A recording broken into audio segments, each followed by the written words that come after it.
শাহরুখ খানের পরবর্তী ছবি কিং নিয়ে উন্মাদনার শেষ নেই। এই ছবিতে শাহরুখের সঙ্গে প্রথমবার স্ক্রিন শেয়ার করবেন তার মেয়ে সুহানা খান। এর আগে শোনা গিয়েছিল ছবিতে সুহানার মায়ের চরিত্রে দেখা যাবে দীপিকা পাডুকোনকে। ক্যামিও অথচ গুরুত্বপূর্ণ চরিত্রে অভিনয় করবেন দীপিকা। কিন্তু এখন শোনা যাচ্ছে প্রত্যাবর্তন ঘটতে চলেছে শাহরুখের পুরনো নায়িকা রানী মুখোপাধ্যায়ের। জানা গিয়েছে শাহরুখের তরফে প্রস্তাব যাওয়ার পর খুব বেশি ভাবনা চিন্তার সময় নেননি রানী। চিত্রনাট্য শোনার পরই জানিয়েছেন তিনি এ ছবিতে কাজ করতে রাজি। আর এ খবর সত্যি হলে 19 বছর পর শাহরুখের সঙ্গে পর্দায় দেখা যাবে রানীকে।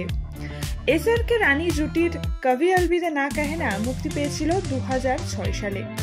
তার আগে 2005 সালে মুক্তি পায় পেহলি এবং 2003-এ চলতে চলতে।